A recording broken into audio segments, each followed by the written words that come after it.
Thank you, Rio, and good evening, everyone. Warm welcome to our Q2 H1 FY24 earnings call.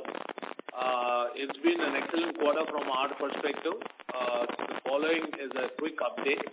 As all of you are aware, the first and foremost, we have been able to raise capital, although it is not reflected in the September 30th quarterly results or half-yearly results ending September 30th, because the allotment process, which is now been completed, and the money has been received. So this is the preferential allotment to 5 institutional investors.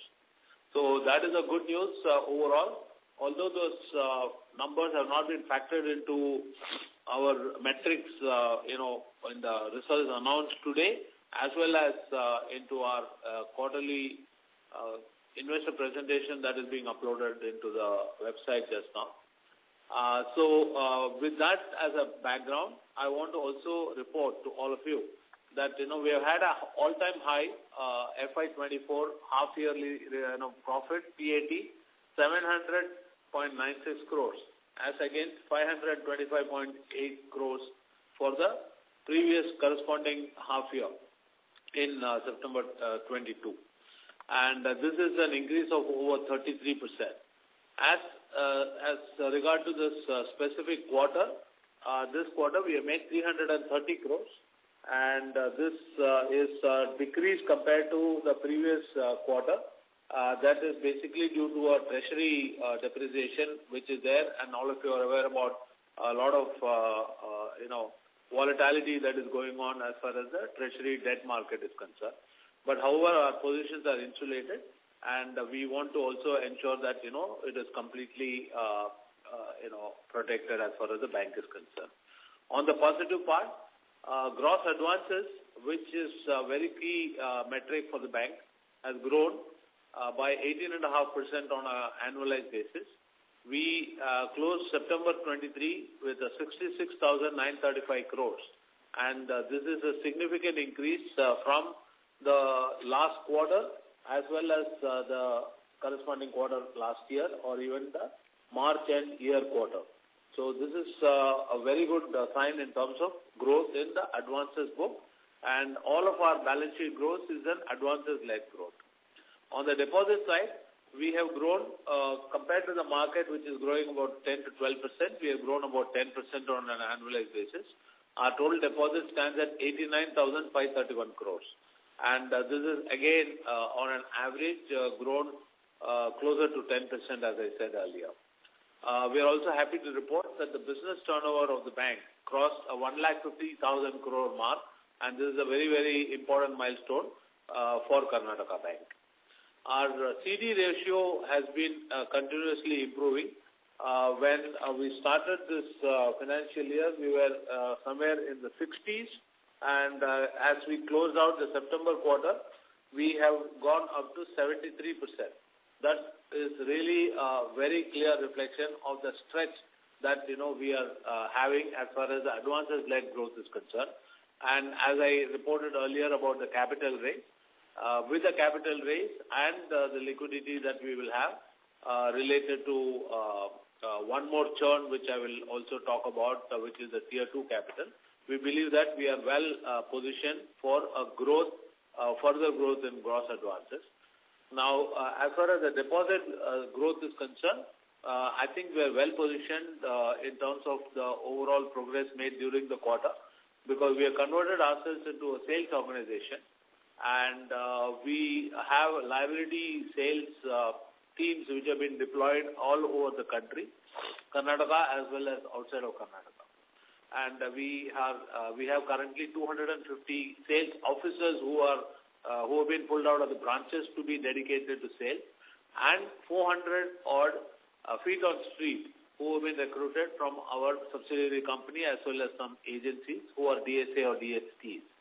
So with this, an all-round growth in terms of both CASA as well as retail assets is something that we are preparing ourselves for, and this is the kind of capacity building that we will cater to when it comes to increase in volumes on both sides. Now, on the health of the portfolio, as far as our stressed assets are concerned, there's a net reduction by over 7 basis points on the net NPA. And compared to the same time last quarter, it has come down drastically from 1.72 to 1.36.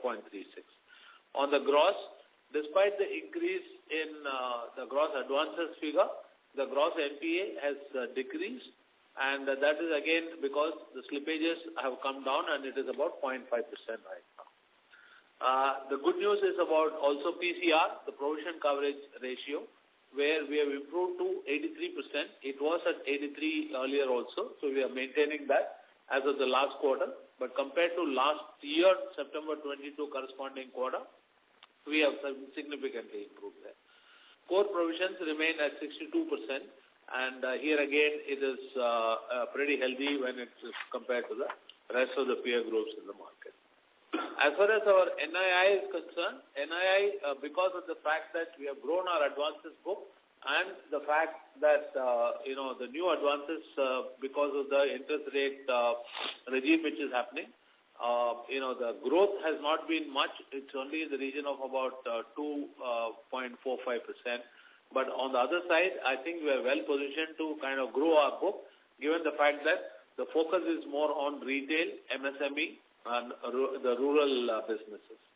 I will talk about the strategy of the bank in terms of what kind of asset acquisitions and how the liability part will also be catered to as I complete the rest of the other metrics.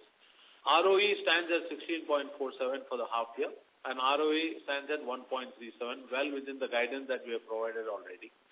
On the overall cost-to-income ratio, while I had already mentioned in the last quarterly call that there would be a spurt because of certain investment that we are making, for the quarter it would show that we have actually crossed the 50% mark. But on an overall half-yearly basis, we are still at about 49.18%. And we believe that as we grow our revenue and as we make sure that our income is accruing from these investments come in the following couple of quarters, we will bring it back to our original guidance of 47 to 50%. Now, cost of funds, the bank has got a very strong retail franchise. Now, despite the pressure on the interest rates, because there are a lot of other market players on the deposits where there is a significant increase which is being provided.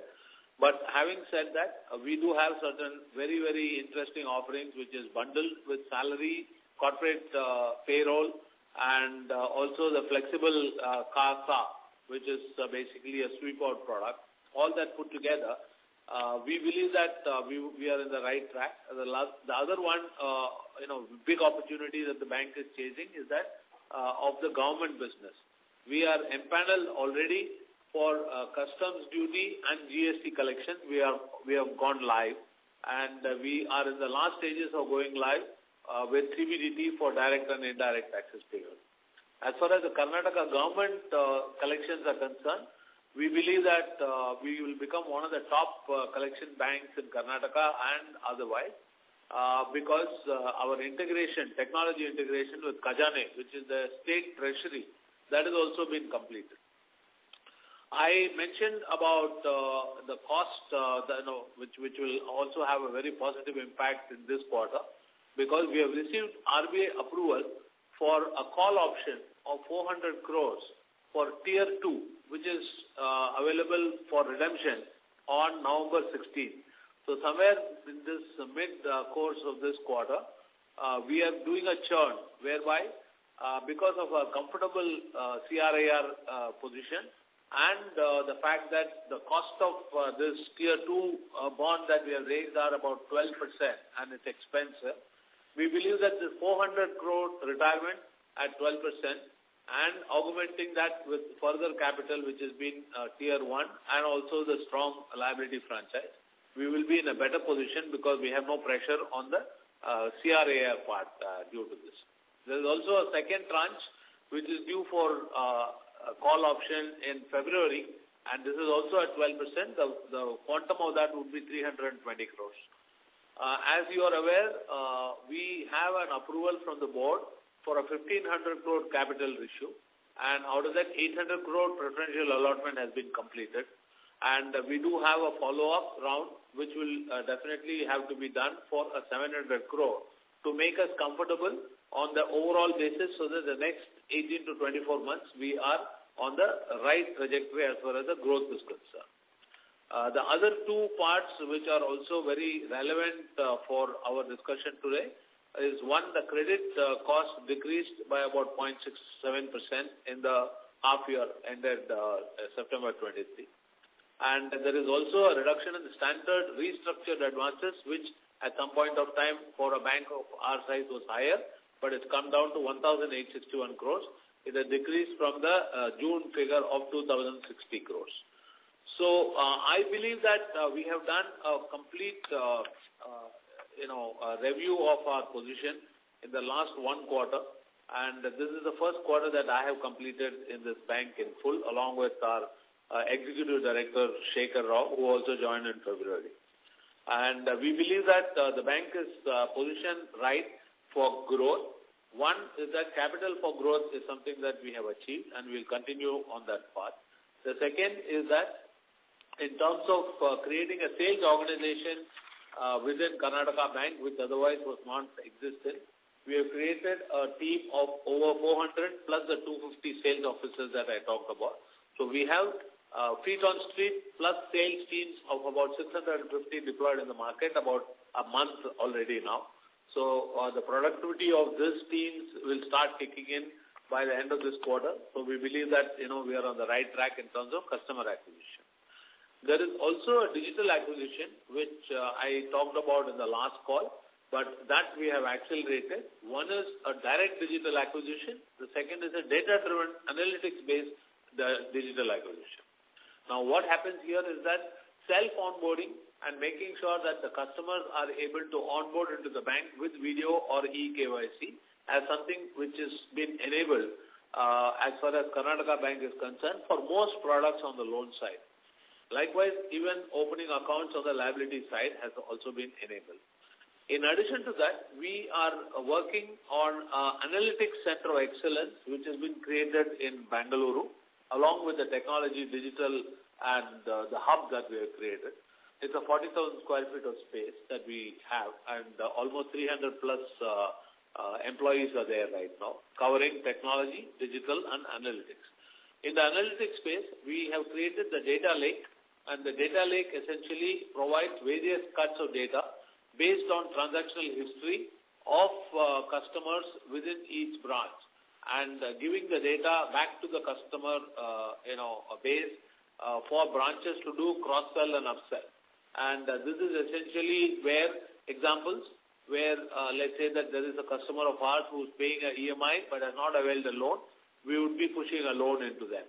So this is something which is a data and a lead generation mechanism for digital as well as for the sales team targeting to acquire such customers.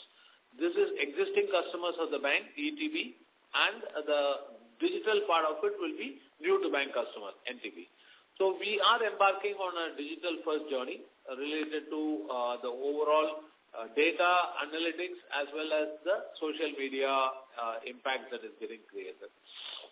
On partnering with fintechs and technology companies, we have already gone live with two co-lending partnerships, and we are going live with a couple of more partnerships on the digital distribution side.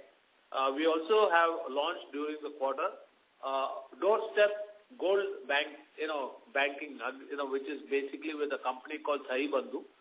This is again fully digital in terms of the process, and gold loan will be delivered at the doorsteps. And this is a complete partnership with the BC arrangement with Sahi Bandhu, which is part of the Manipal Technologies Group. Now, as far as the bank is concerned, in terms of the target segments that we had originally been chasing continues to be focused right now, with about 570 branches in Karnataka, and outside of Karnataka, more than about 330 branches are there.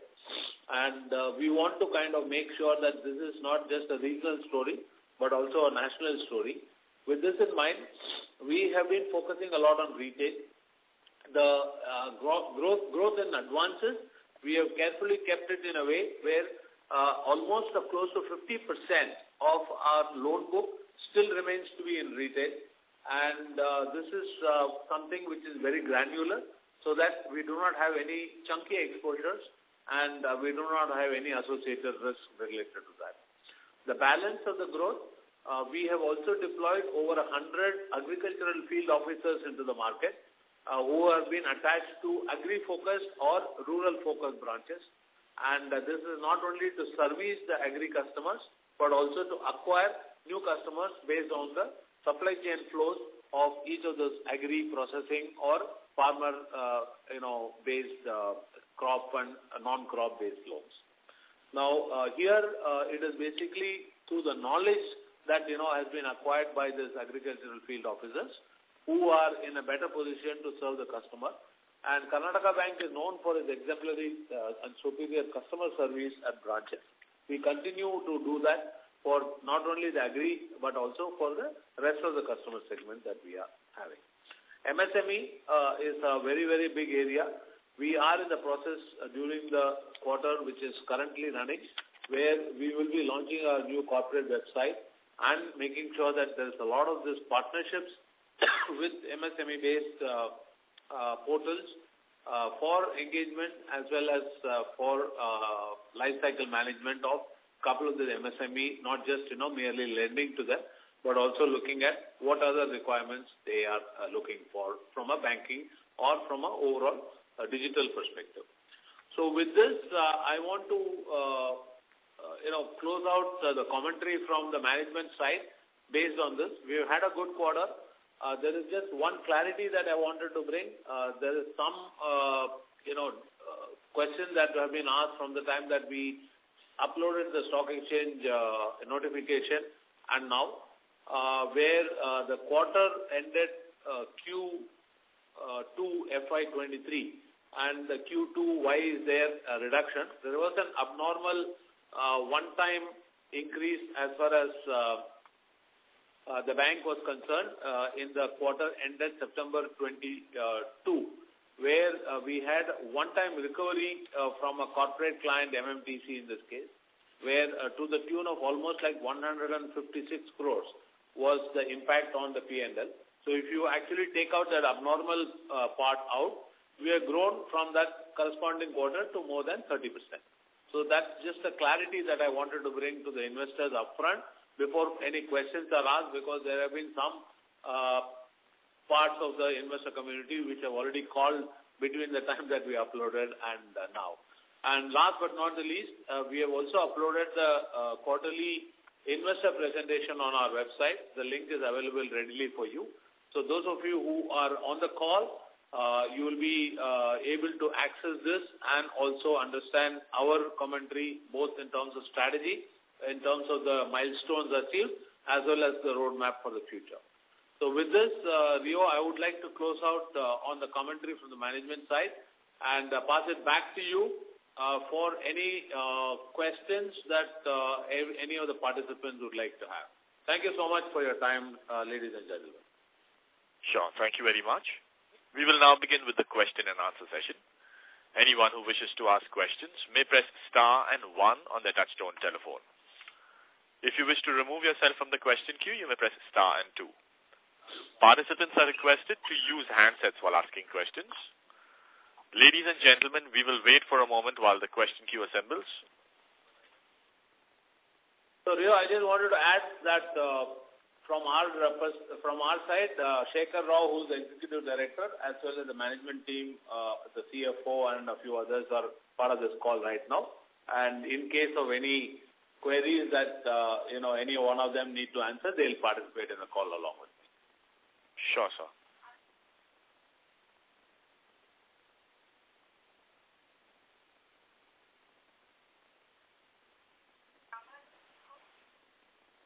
The first question is from the line of Sushil Choksey from Indus Equity Advisors. Please go ahead. Yes, good evening, Sushil bhai. Good evening. Congratulations to Team Karnataka for a stable number, and you've already explained why there was a provision this year and there was a write-back last year of MMTC. And let's come to a fundraise. It was a successful fundraise for that 800 crores. Thank you. And you're planning the 700 crores. Any visibility whether you'll do it now or you'll do it a quarter later or you'll spill over to next year? Sir, we are very clear that we want to complete it before the financial year end, which is March. But obviously, the way that, we had exercised and we had gone through this, whole exercise for the first tranche, it took us about almost close to 70 to 90 days from the time that we started doing the rounds in June and completed it in September. So the same process is something that, we need to begin now, so that the closure will happen, hopefully in the same time frame or maybe a lesser time frame this time because of the experience that the bank has had. And secondly, we also believe that this is the right, time to raise the money because one, we have proved our credentials. Second is that we have also kind of consistently delivered on the results for 2 quarters in a stretch. And we believe that we are rightly poised as we go forward. So this is basically kind of a credential that we have established, and we believe that the investor interest will lead us to doing this as early as possible. See, you've articulated a lot of initiatives since Shekhar started his journey with Karnataka Bank and yourself from June 9th. So February and June. Now both of you have spent almost 5 months together. In the roadmap which you have showcased over television or in the Concall last time and even today, if I have to ask you what part of journey what percentage of journey would be considered as initiated and over and what part would be left? Percentage-wise, I'm just asking. I'm not asking a broader question. Sure, there are 3 parts to our journey. One is building operational and technology capacity. And that part, I would say that, we are almost like 50% through because we know what to build for and what to build on top of what we have already. And for which we were waiting for certain capital to be raised so that, the growth capital that we have would be coming in handy. So I would say that, we are about 50% and we would be able to build on top all the digital integration as well as the products that will directly acquire clients. That's step number 1. Step number 2 was that the branches were not sales-oriented, and we have created a sales organization of over 600 people, as I reported earlier. And this is something which, including training that we have, inducted them into, we have completed that and unleashed them into the market. Now, for them to perform, it will take another about 50 to 60 days to start contributing in a big way. So we believe that here again, the first round of our, deployment has already happened. And that would be again, 50% of the deployment that we want because over the next 2 quarters, which is the balance of this quarter and the next quarter, that's like by March, we believe that we will, our target is to have about 1,000 feet on straight on the ground. So that is the second part of the execution. The third part is the strategic part, which is in terms of what lines of business do we focus, where do we get the right kind of margins, where do we make sure that we stay competitive, and in this connection, how do we make sure that our product, process, people and technology blend together in order to deliver value to customers. Here, we have recruited the Chief Product Officer for the bank. He is coming in less than a month's time right now. And this is the first lateral hiring, which will be followed by at least 2-3 that we have already mentioned during our various investor calls.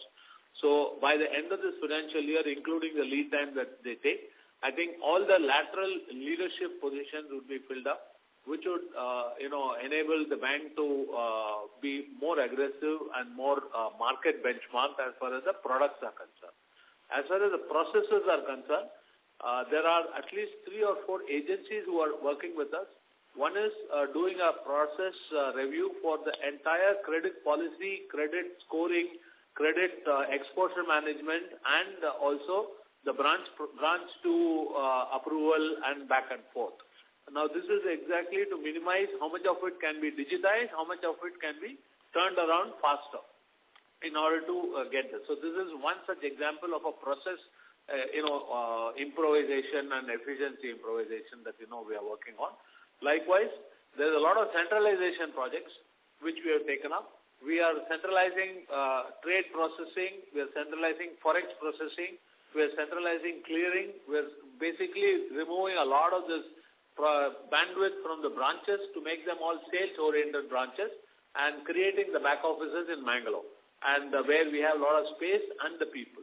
And we believe that with the use of our subsidiary company, which we already have, called KSL, we would be able to kind of make sure that deployment of staff for data entry or for front-end sales is something that we'll be able to do it through the deployment from the subsidiary company. So this, in short, will be a definition, Sushil, as to what is the various measures and in terms of percentage completion.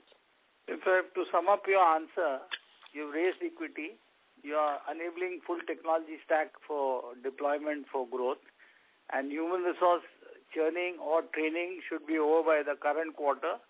So the Q4 should start showing some benefits and fruits where Karnataka's growth, as per what you have planned, should be visible. Am I to sum it up right? I think you summarized it perfectly, sir.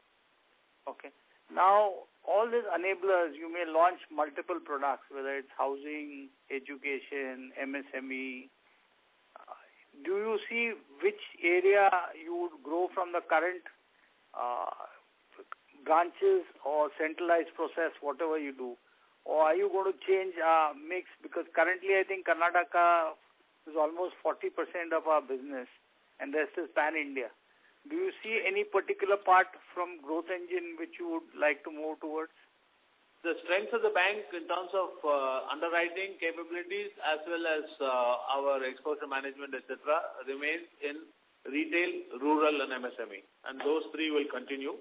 And we have actually got agri, also as part of the overall retail part, the reason being the size of the loans as defined by RBI. So agri-focused geographies would also include the agri. Now, given this, you are right about the fact that 40% of our business comes from Karnataka, but the fact is that we have less than, 30% of our branches, in outside of Karnataka. So that is something that, we believe that will contribute, will kick in. So we would definitely want to see that there is a very fine kind of a distribution across all locations.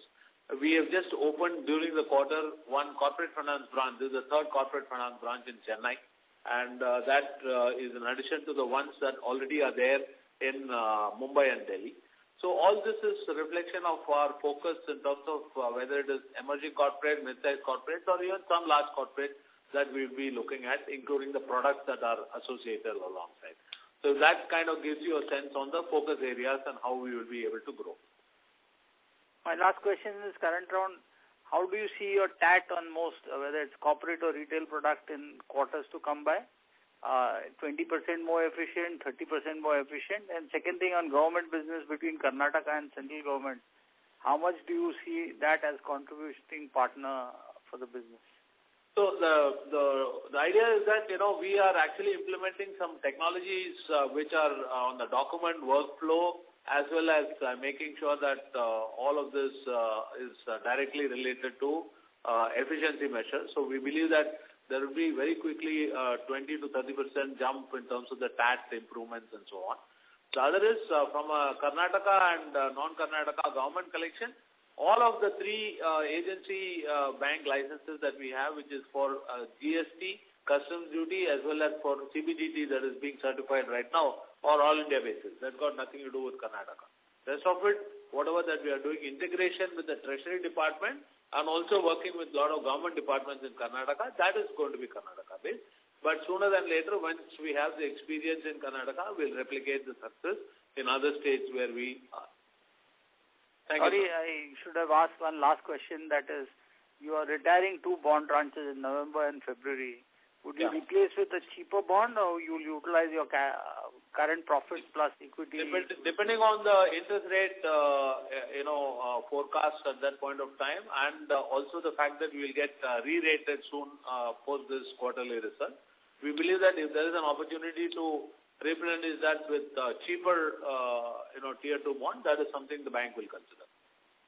Thank you and all the best to Team Karnataka for years to come. Thank you so much. Thank you for all your questions. Over to you, Rio. Thank you. The next question is from Sarvesh Gupta from Maximal Capital. Please go ahead. Good evening, Sarvesh. Good evening, sir. Sir, one question on the other income, which seems to have not grown this quarter. So there is a QOQ fall as well as even YOY. So can you explain that, sir? So essentially what has happened is that, from an overall product coverage perspective, the bank, has not invested a lot into products. So I must be upfront about this in terms of, what we have done. The second is that the fee income for the first quarter has a locker rental, which is also, pretty much high. And as a overall percentage of the first quarter and the second quarter, because of the fact that the second quarter did not have the locker rental, you would see a little flat, although there is growth in some other areas such as foreign exchange and so on. Last but not the least is on the treasury side, where, if let's say that there are some kind of reversals that have happened due to the depreciation, etc., that part also comes in on the overall non-interest other income category. So if that kind of gives you an explanation. But yes, we will make sure that the growth is all round and is reflected in the following few quarters. Understood. And sir, this quarter we have done a good sort of a growth in terms of our advances. Yeah. So, but the impact is not visible on the NII line. So, is it because of change in the mix, or, if you can throw some color on that, why it is not sort of leading us to improve our top line much faster? So, yes, you are right about the growth in advances from almost like 59,000 odd to 67,000 crores. So that's a significant jump which has happened. But it is also that, we are not repriced our assets or, overall. Our overall asset return number is 9.9%. So 9.9% for our total returns is not bad at all from an overall market perspective. I think there are two elements which, have impacted this from an impact, which is like, let's say, not being visible as you rightly said. One is that our cost of deposits, where we do have some pressure, but we believe that, the deposit rates which went high would get kind of plateaued as we go forward. And second is that as we are focusing a lot on the advances side, which is more on the retail, agri and MSME, we believe that we will get the right kind of rates as we go forward for growth in the book.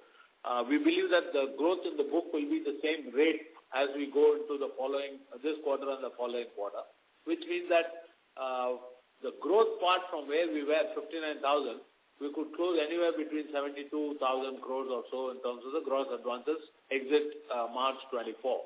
So if we are able to maintain the growth and NII to a large extent, then the NIMs also get managed, and we have managed the NIM so far. So 3.58 is our NIM right now, and our guidance has been 3.5 to 3.7.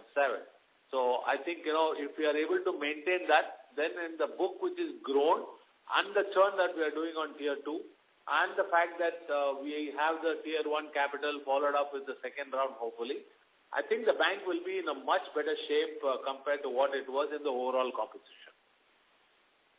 Understood. So basically we are still guiding for, our loan book growth of around 20-odd% for the full year, right? 17 to 18% for sure. Okay, sir. Yeah. Congratulations. Good. And all Thank you. Thank you so much, Sarvesh.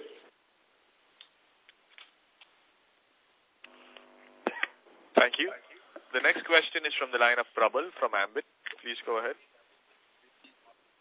Hi, good evening. Hi, am I audible? Yes, sir. Good evening, sir. Thank you. Sir, am I audible? Yes, we can hear you, sir. Okay. Sir, so you mentioned about, having sales culture in the bank, which was a missing piece earlier. So, how have you changed your incentive structure of branches and employees versus what used to be the practice earlier in order to, drive this vision? Yeah. So what we have done is that we are rolling out a variable pay plan for the entire set of sales teams. This includes both the in-house sales officers as well as for the feet on street. And this is based on certain weightages that are given for different products that they acquire.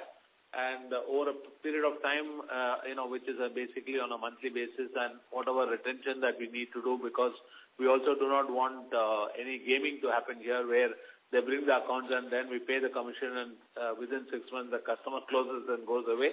This game we are used to. We have done this for our life in other banks. So we have all those control measures in place. And this variable pay plan is something that, we will be rolling out to all the staff. We are just waiting for the sales teams to be deployed and the training to be completed. So this quarter we will be able to roll out that variable plan. If that gives you a sense of the fact that, the sales team will work on a variable incentive-based acquisition rather than just a fixed salary, which is not so exciting. So that is the way that we will approach this. And this will be over and above the IBA salary that they used to get. So even IBA employees can, if they do more sales, they can get really something. Yeah, it will be over and above, and this will be performance-based. Okay. Sir, second question would be the lateral leadership hiring that we are doing for the bank. So are these on CTC basis or these are on the IBA model? All the new leadership hires who are coming in are all on the CTC base. And, obviously, there are different scales within the bank, which you are aware. So all the executives who are there in the bank, above scale 4 are not part of the IBA, mandate, or the union mandate, so-called. So this is something that we are very clear. We will make sure that there is a lot of equalization that happens between all the lateral hires and the existing executives of the bank, so that no disparity is being, continued. And these people will be based out of Karnataka, Bangalore head office, or they will be depending on the verticals that they are serving? The head office of the bank continues to be in Bangalore, and all the operating departments, which are essentially including support plus credit risk monitoring, etc., all of that happens, and the centralized processing shop that I talked about earlier also will be based out of Mangalore, M. And in Bengaluru, technology, digital, as well as some of the leadership lateral hires would be based out of Bangalore for better business reasons. And we believe that model will work, whereby the business leaders as well as the technology product teams will be based out of Bangalore, and everyone else between the branches and Bangalore. And there any tweaks on the asset repricing that we have undertaken, because maybe making it more dynamic, over a period of time, because now we are going digital, so our asset repricing could also see an improvement per product? We are already on EBLR plus, margins, and this is something for various products which have already been defined. And also what happens is that this repricing, because of EBLR based on market, actually, happens automatically. So we are probably one of those banks who have actually done this on an ongoing basis in terms of the reset on the asset pricing. As far as deposit pricing is concerned, it is purely a ALCO decision and purely based on accretion that happens on the deposit side. We are not buying out deposits at a high cost at this juncture.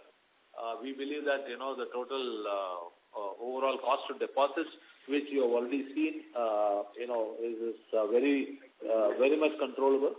It's at 5.19%. And also the CASA mix, as you are aware, we are still in the 32 plus or closer to 33 kind of percent of the overall deposits. So which means that we are sitting pretty. We just need to continue the same story rather than trying anything maverick. Okay. And sir, I just have one request. So, 2 quarters back, the presentation that we used to upload, it used to have a lot of data points across various sections, whether it's on business or whether it's on asset quality. I would just request if we can, restore giving those data points, because it just gives more clarity on how the trends are performing across various sections. No, we heard you. The last 2 quarters, the last quarter and this quarter, we have actually changed the investor presentation format to reflect more the strategy milestone as well as to make sure that the growth part of the bank is reflected more. But noted down your point related to the fact that some data points you wanted. We'll be able to incorporate that from the next quarter. I'll note it down, sir. Okay. Thank you and all the best. Thank you so much. Rio, back to you, please. Thank you. The next question is from Darshan Deora from Indvest Group. Please go ahead. Thank you for the opportunity to ask this question. So, my main question was regarding the underwriting. So, given Darshan, your... I'm sorry to interrupt, but your voice is not very clear. If you're on a hands-free, request you to use the handset. Sure, just give me 1 second. Hi, is this better? Yes, much better. Please go ahead. Yeah, sorry. So just wanted to understand that, what are the changes we are making on the underwriting side? Given that the bank has in the past, been plagued with bad asset quality. So what are the deficiencies that, given your past experience at HDFC Bank, you're observing at Karnataka Bank, what changes are we making to improve upon that? And in the future, whenever the cycle turns, we are better positioned. I want to just correct your statement a little bit to say that, we have had some problems on or any health issues on the quality of the assets. I do not think so, because it has been, pretty healthy, I should say, in the past. But then there's always scope for improvement. The second part is that, yes, as we kind of embark into new avenues for growth, which are particularly related to digital as well as client acquisition on the consumer side. So far, the bank has been actually 95% of the loan book has been collateral based. So that will be a move that will happen as we go forward, which will be cash flow based and a little bit of unsecured that will happen on the retail side. Of course, taking into account a lot of credit scoring mechanisms, etc., which is what we are trying to put in place. So we believe that the bank is appropriately placed for taking the risk related to growth and asset book on various new asset classes, which otherwise the bank has not gone into in the past. And if that kind of gives you the sense. Last is, I mentioned in the question to the first caller that, we are undertaking a huge process review exercise on the credit part, not only for credit TATs, but also related to credit scoring mechanisms, also, emanating from the co-lending and the digital kind of acquisition that we are doing. So we believe that, a combination of the credit scoring reviews for existing physical branch-led underwriting as well as for the digital underwriting would be put in place as we go forward in terms of the book growth. Okay, and just as a follow-up to that, and pardon my ignorance, is most of the underwriting happening today at the branch, or has it moved to more of a centralized location, especially for sectors like MSME? There's a structure that we have where we have 5 regional credit processing centers, which will go up to 8. And we also empowered 38 clusters across the 900 and plus odd branches where they are empowered. So it is not just the branch level. So above the branch, there is a cluster level. Above the cluster, there is a regional processing center depending on the nature of the loan as well as, the quantum. And then there is also for large corporate relationships or mid-sized corporate relationships at the head office level, which is a credit sanction centralized group. So it's in multiple forms in terms of the authority metrics and delegation metrics. Got it. Thank you. Thank you so much. Just to clarify, no underwriting happens at the branch. So it is at central locations, either at the regional offices up to a certain value, 14 regional offices are there, or at the regional credit hubs, which are at 5 locations. So it's a hub and spoke model. Credit proposals are sent by the branches. Got it. Thank you for answering this question. All right, good. Thank you. Thank you. The next question is from Chintan Shah from ICICI Securities. Please go ahead. Yeah, thank you for the hi sir. Yeah, thank you for the opportunity. So sir, firstly, I would just like to understand in terms of margin trajectory. So sir, like we are just 10 bits down for this quarter, and the cost of deposits has been, I would say, benign as compared to the competitors what they have been reporting.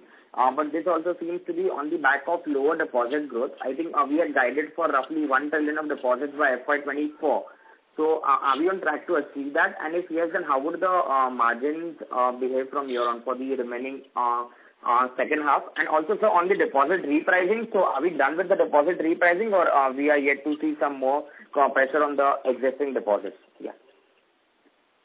So, as far as the deposit accretion is concerned, and making sure that, all of whatever that we are growing is, within a particular affordable annualized rate. Now, that is something which consciously we are looking at, and actually speaking, 75% of our FDs have already got repriced, and it's only the balance 25% which hopefully this quarter itself we have a larger quantum that will come in. One. Secondly, as far as maintaining that healthy NIM, the part related to pricing of assets is something that I had already told to the earlier caller. And I believe that, in terms of, let's say, overall deposit accretion and the rate, and making sure that, the NIM is maintained is something that we will do. Shekhar has some point related to that. Shekhar, please. So, just couple of points. One is we haven't seen CASA migration to the extent that other banks have seen from CASA to TD. That's an important point that you will recognize. Second point is, if you see that we have in fact seen 2 cycles of term deposit rates being brought down. So we have controlled our and 90% of the term deposit book is less than 2 crores. So we have a large retail deposit and CASA franchise. We have held on to it. We haven't played the price game. We have introduced a lot of interesting products in this space, the bundled salary proposition, the sweep-in accounts, the also pipeline for government business. So this will help us over the coming quarters to kind of grow our deposit book. And we are watching how the pricing is panning out closely.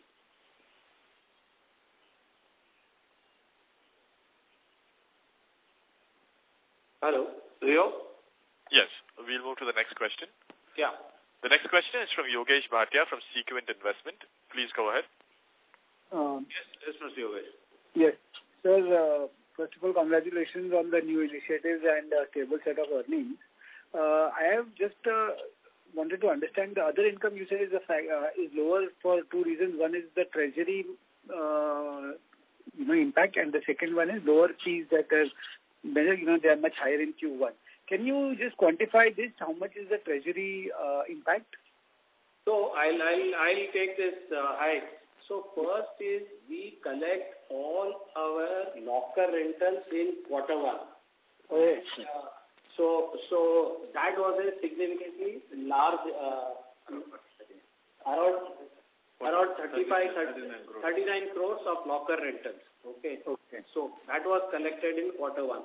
And the treasury income difference is around, to the extent between both quarters, of 59 crores. This includes depreciation changes and depreciation on investment between the 2 quarters, that difference, and the trading profit. So the impact there is around 59 crores. So we made 61 crores in the quarter, 60 crores in the quarter 1 and around a crore in Q2, which means the difference is 59. So these two are the large contributing factors. So if you negate this, then our other income actually will show a good trajectory. Correct. Yes, sir. Okay. I think that is the reason why, that has led to a lower profitability. But if you adjust for that, then I think the numbers are very healthy. Thank you, sir. Yes, absolutely. Thank you. Thank you, sir. Thank you. The next question is from the line of Kirtan Desai, who's an individual investor. Please go ahead. Yes, Mr. Desai. Good evening. Yeah, good evening. Thanks a lot for the opportunity, sir. My first question is, sir, earlier we used to provide the provisional figures after quarter ending, which we have stopped now. Can you just let us know the reason for the same? So this is actually market practice. Some do, some don't do. We were wanting to kind of, not get into a provisional number. And also, to make sure that there's no speculation on this. So this is exactly the reason that, we do not want to do it. But from now, the predictability, as far as our results are concerned, are something that, we'll guarantee you, because as we go forward, like any larger organization or bank, we will continue to do this directly on a quarter-on-quarter basis. Sir, my second question is, now we have, dilute our equity and raise the equity. Our bank is well capitalized now. So we always diluted equity by 15%. So are we able to grow our advances by more than 15% from now onwards? Because last quarter advances grew by only 6% and half yearly it is growing by only 9%. So in my view, if we are not able to raise our advances by 15-20%, then the shareholder won't be benefited by this raise in equity. So on a YTD basis, annualized, we are growing at 18%. So if that is, an indication on how we will go forward, I had already given the guidance that we will continue to grow at the same rate as far as the advances book is concerned. And yes, we are pretty much cognizant of the fact that, tier 1 raise has an impact overall from a retail shareholder perspective, but it is all for long-term growth. You need to understand that, as a bank, we need to raise on a continuous basis and make sure that we are able to service as well as making sure that we get some cap table with institutional investors who also are very important from a overall bank perspective. And that is a complete change to this bank that we have brought about in the last about 120 days. Yeah, thanks a lot, sir, and best of luck for the future. Thank you. Thank you so much. Thank you. Thank you. The next question is from Yashwant Tippasamy, who's an individual investor. Please go ahead. Yes, sir. Good evening. Yeah, good evening. So good to see that the low-hanging fruits have been addressed. So, like raising the capital to retire the debenture at 12%, that's a good sign. And first question that I have is with respect to the large corporate exposure, the advances. So we have seen there is an increase on that front. However, that has not resulted much in terms of CASA ratio. So do you have or any ideas behind raising the large corporate advances? No, the large corporate advances, really speaking, we have not grown as much as what you are saying. The reason being that overall our composition of the book, still remains even at this enhanced advances number of 67,000 crore is at 50%, which is still retail. So I do not think that, we have grown that substantially in any large corporate exposure. That is one. Secondly, your question related to CASA ratio and large corporate advances, these are two independent things. And our CASA ratio is essentially a percentage of the overall deposits which are lying in the form of current and savings accounts. And we have maintained it in the 32 to 33% range always, and which we believe is a very healthy number as we go forward. And which in an enhanced basis as we grow our liability book also, If we continue to be at the same, I think, it is a very, very good sign from our overall profitability perspective. Okay. And the second question that I have is with respect to the sales team that you were talking about.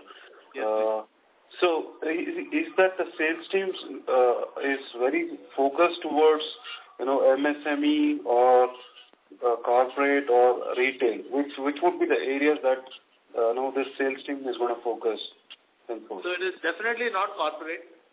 So it is predominantly retail and agri. MSME also forms a portion of that, not much, because MSME sales is to be done more from a banking perspective, understanding the business, and which can be done better by our own relationship and account management teams.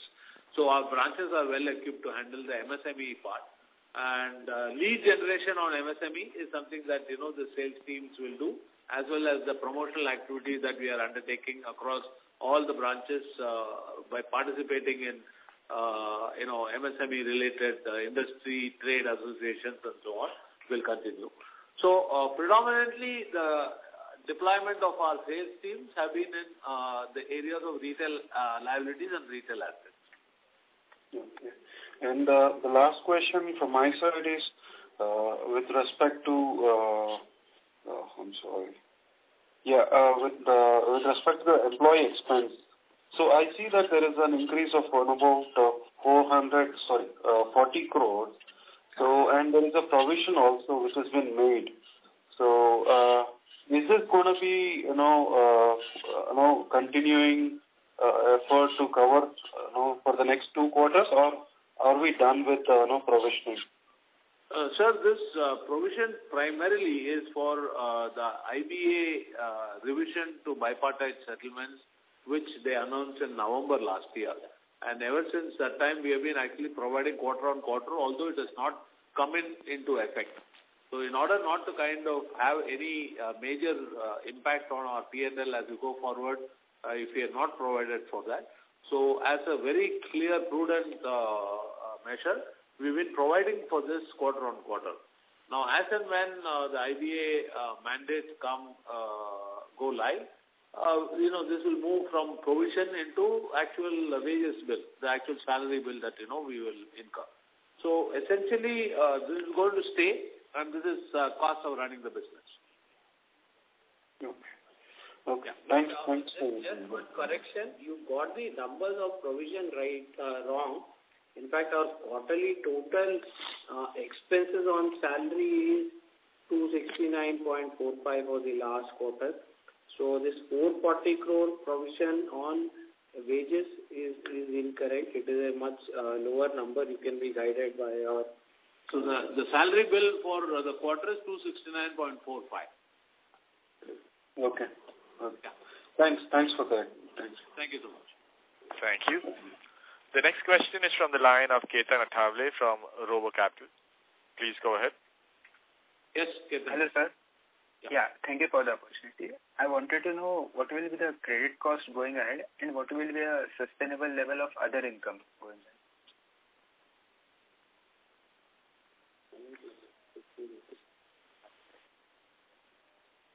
So credit costs from an overall projection, I think that, we will be around hovering the same region of 0.5%. So that is not going to change much. And we believe that, even on the enhanced growth basis, it will not change. That was your first question. Sorry, what was the second question? Other income platter. See, what we have done is that, as a bank, if you look at the opportunity in the market, every account where we lend money, we need to also have some product income associated with that. This could be anything which is related to cash flows or foreign exchange or non-funded commission for a couple of exposures, etc. So all of this is basically what we call in our banking parlance as a cross-sell opportunity for corporate, mid-sized corporates or SMEs also. Now that part of the bank has not been activated fully. And we believe that we will introduce the right kind of products and also the right kind of sales mechanisms to promote this. So with foreign exchange centralization, which is a project that we've undertaken now, and with all of whatever that, we are looking at for the overall, product push, we believe that the fee income would go up. Just a small correction. 1 second, hold on. So on the credit cost, it will be more like in the range of 0.25. Last quarter was around 0.17. So that will be. Yeah, apologies on that. Yeah. Yeah, just that. Okay, got it. Thank you. All right. Good. Thank you. The next question is from Nirvana Lahab, who's an individual investor. Please go ahead. Yes, Mr. Hi, thank you for the opportunity. Am I audible? Yes, very much, sir. Yeah. So in your opening remarks, sir, you mentioned about a couple of co-lending partnerships. So I wanted to explore that a little bit. So what areas of loans are you considering under these partnerships? Kind of vision do you have for co-lending in terms of, AUM that you want to target, and who are the partners you're working with? So, firstly, I'll answer the question on the vision. Clearly, we have stated in our last quarter investor presentation, that one of the vectors for growth will be through partnership. And in this regard, we have consolidated all our tech, digital resources in Bangalore. We have created a tech and digital hub. We are creating a API hub which will be public facing, and we'll launch it soon. So partnership, growth through partnership is an important vector, and we'll continue to invest in the same. However, it is a little premature to quantify the same. The ones that we have gone, so the product categories that we are focusing are agri, including dairy and micro SME. And we are also looking at, apart from co-lending, certain interesting opportunities in areas like credit on UPI. So these are the three focus areas currently for us. Okay, and who are the partners you've gone with, if you can tell us, and like what kind of dispersals are you at least starting to think of, if you can tell us about that? So the partners that we have gone live with are, just to name a couple, is Sahi Bandhu, then Northern Arc, Paisalo, but these are early days, and we have just about 15 days, a week or so in some of these relationships. So we wouldn't want to kind of give any number projections as of now, but all the heavy lifting with respect to tech integrations has happened, and so now the reaping the benefits of the platform is the next phase. Got it. So one thing I wanted to understand is what kind of ROAs, I'm sure you must have done your homework, so what kind of ROAs is the bank hoping to earn through co-lending? Is it going to be at par with the ROAs of the on-book lending? Because what I understand is under co-lending, a bank would actually take the loan on board at a lower interest rate than if the customer came directly to the bank. So in terms of ROA, how does it work out for the bank overall?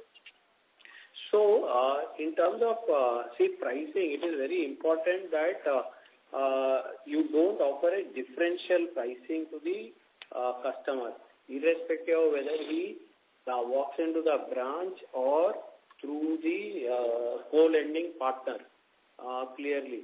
So we at least have gone ahead with a uniform pricing policy, and which is competitive, more competitive as against these gold loan NBFCs. And since there is relatively less infrastructure carry, we will have similar ROAs, and there won't be any negative impact on ROAs in this space. Okay, but aren't like operating costs going to be lower for you because the origination is supposed to be done by the MSME partners, so towards that extent your operating costs are supposed to be lower, right? So if your lending rates are same, shouldn't you ideally be... I commented on specifically on gold loans. On micro SME, there will be a different strategy. The pricing will be, the product category itself will be unique, and the pricing will be different because the loss ratios could be a little different in those product categories. These are largely unsecured. So different strategies for it is a micro SME product distributed through the branch and a micro SME product distributed through a partner are two different products for different product segments, and the entire strategy customer proposition will also vary accordingly. So the way we are approaching it could be quite different. In gold loans, where the same customer could walk into your branch essentially, because what happens is gold loan partnership with Sahi Bandhu will be in geographies where our branches are present, while as in the MSME, it will be in geographies where we do not have branches. So in gold loans, hence you cannot have competing strategies. You will have to have complementing strategies, while as in MSME, you can have two different strategies for different markets. Okay, got it. Thanks for explaining that. Coming to your presentation, there's one slide which says targeted performance improvement to boost returns. So various metrics are, spelled out there. I can see that for the last 3 quarters, you've almost been hitting all those metrics. For example, NIM of 3.5 to 3.7, ROA of 1.2 to 1.4%, cost of funds upper end being 5.1%, cost to income ratio upper end 49%. So, therefore, is this still the ambition, or from a 2-3 year point of view, is the ROA ambition, for example, going to go up? So ROA ambition will be the same, 1.2 to 1.4. That would be the guidance or the range, I should say.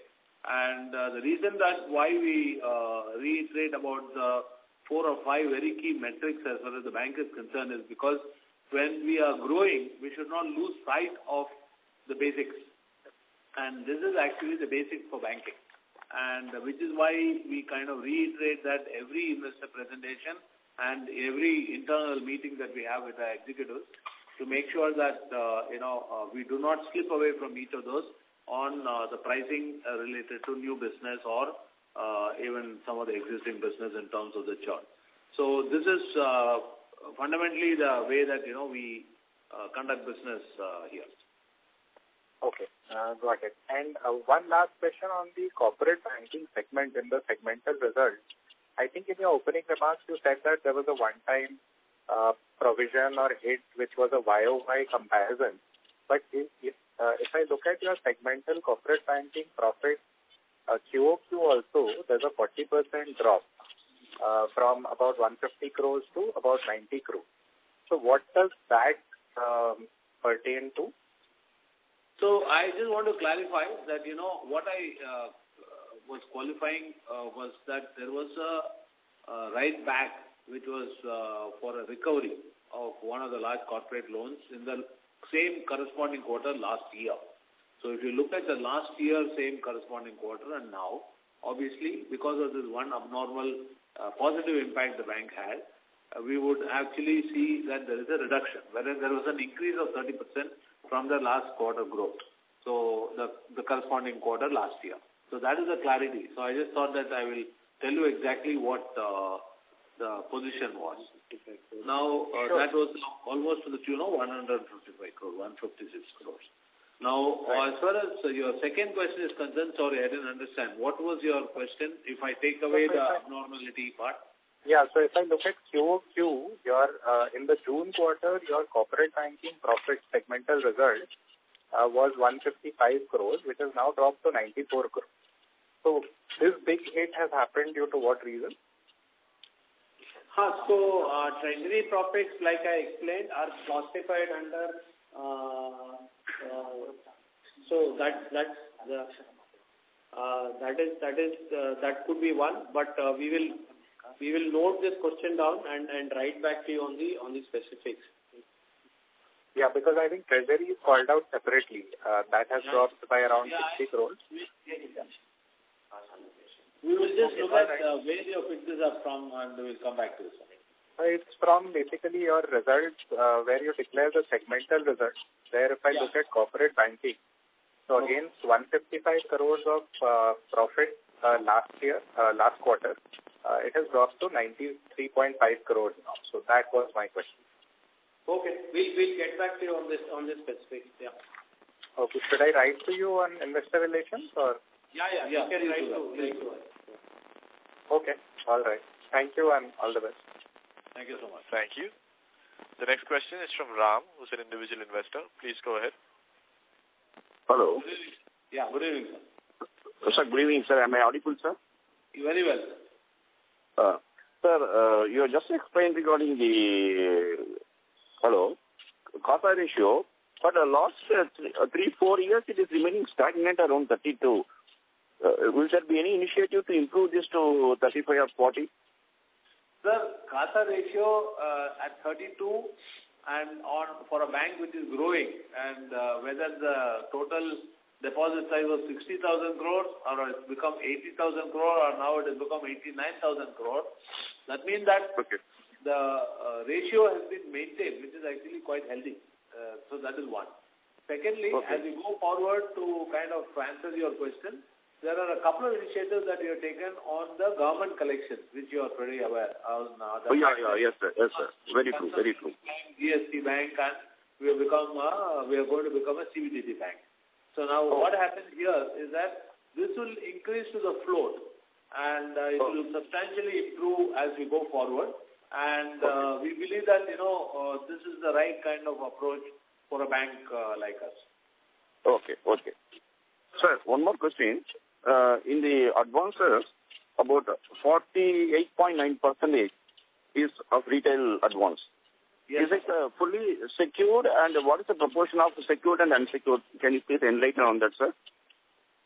On the retail advances, almost, as I said, 95% are secure. Either this is housing or asset-based financing like vehicle and so on. The unsecured portion that we have is actually very, very insignificant. Very great. So very useful information. And one final question.